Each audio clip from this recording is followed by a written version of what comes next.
Nah, ketika orang Samaria ini lewat, firman Tuhan katakan ayat 33, lalu datang seorang Samaria yang sedang dalam perjalanan ke tempat itu. Dan ketika ia melihat orang itu, baca sama-sama, 2, 3. Tergeraklah hatinya oleh full of compassion. Kurabata karabasika, inata karabayase. Hati Tuhan sementara menjamah saudara. Yesus penuh dengan belas kasihan. Urabata karabasika, kiralabata karabayase. Akhir zaman belas kasih makin hilang. Akhir zaman belas kasih makin dikikis. Unata karabayase. Kiralabata karabayase. Orang kafir melihat dengan penuh belas kasihan, full of compassion. Seperti hati bapa yang menunggu anaknya pulang. Dia menjemput anaknya yang penuh dengan lumpur dosa itu. Dia berlari menjemput anaknya itu dengan penuh belas kasihan. Oh, terima kasih Tuhan. Belas kasih. Orang ini tidak melihat dia suku apa. Orang ini tidak dia melihat denominasi apa. Orang ini tidak melihat dia agama apa. Orang ini tidak melihat dia pemabuk, orang kudus. Tidak. Yang dia tahu inilah jiwa yang perlu ditolong. Dan hatinya penuh dengan belas kasihan. Dia pergi kepadanya lalu membalut luka-lukanya. Sesudah itu ia menyiraminya dengan minyak dan mawar. Dia begitu mengasihi saya dan saudara. Dia mengasihi kita tanpa syarat. Kalau saudara saat ini diberkati Tuhan, itu bukan karena kekuatan. Keluarga kita diberkati Tuhan, itu bukan karena kehebatan keturunan keluargamu, tapi itu semua karena anugerah Tuhan. Kembalikan kasih itu kepada Dia, dari Dia, oleh Dia dan untuk Dia. Posisi kita sebenarnya yang harus tergantung di kayu salib. Yesus ganti posisi kita. Dia yang ganti, Dia yang naik, Dia yang ditikam, Dia yang dipukul, Dia yang dimahkotai duri. Supaya saya dan saudara free, rest di dalam Dia. Pertukaran posisi.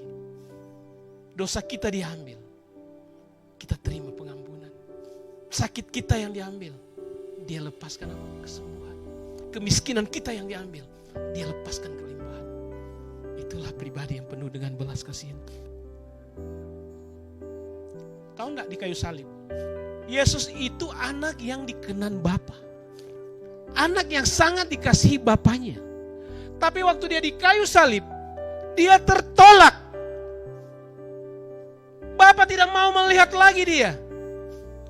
Kenapa? Bapa tidak bisa lihat anaknya yang dikasihi. Karena Bapa yang Maha Kudus tidak bisa melihat dosa sekecil apapun. Kekudusan tidak bisa melihat dosa sekecil apapun. Dia palingkan wajahnya. Dia tidak bisa sanggup melihat anaknya yang dikasihi karena anaknya sekarang penuh dengan dosa. Yesus tidak berdosa, tapi dia dijadikan dosa karena kita semua. Jadi Bapa malingkan wajahnya. Dia seperti tinggalkan anaknya. Karena anaknya ini Yesus lagi mengambil pelanggaran dosa seluruh umat manusia. Supaya kita ini memperoleh kemuliaan itu. Supaya kita ini memperoleh apa? Kekerajaan kekal itu. Kenapa dia dimahkotakan mahkota duri? Supaya otak kita cuma ada pikiran Kristus. Dia dimahkotai duri. Rasa sakit yang ada di kepala kita, supaya dia lepaskan rasa mahkota shalom dalam kehidupan saya dan saudara. Ada ketenangan dalam pikiran kita. Yesus ambil semua itu. Sini kalau ada yang migrain, vertigo, sakit kepala apapun, lihat itu di Kalvari, lihat di kayu salib. Dia dimahkotai duri mengambil sakit yang ada di pikiran kita, kepala kita. Supaya hanya ada ketenangan, supaya ada damai dalam hati kita. Dan tidak heran, selama pelayanan Yesus selalu dia panggil Bapa. Di mana-mana dia melayani, oh Bapakku, Bapakku, Abah. Tapi di kayu salib, dia tidak panggil lagi dia Bapa. Dia tidak panggil lagi dia Abah. Dia panggil apa? Eli, Eli lama sabachthani. Allahku, Allahku, mengapa engkau tinggalkan aku? Bapa seperti meninggalkan anaknya yang dikasihi. Itu karena saya dan saudara. Bapa tidak melihat anaknya, karena Bapa melihat saya dan saudara. Supaya saya dan saudara boleh panggil dia Bapa. Bapa. Kalau kita dipanggil dia Bapa, tidak ada jarak lagi seperti anak-anak. Panggil Papa. Sini ada berapa anak kecil. Kalau mereka dalam bahaya, mereka cuma teriak, "Pa!" Bapak tahu apa yang Bapak mau buat.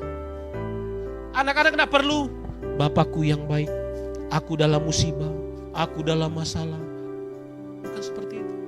Hanya dengan satu kata, "Papa." Bapaknya tahu apa yang Bapak mau perbuat. Begitu dengan saya dan saudara. Panggil dia Bapa. Compassion itu langsung keluar. Compassion itu langsung tercurah. Bapak tidak melihat pelanggaranmu. Bapak tidak melihat kesalahanmu.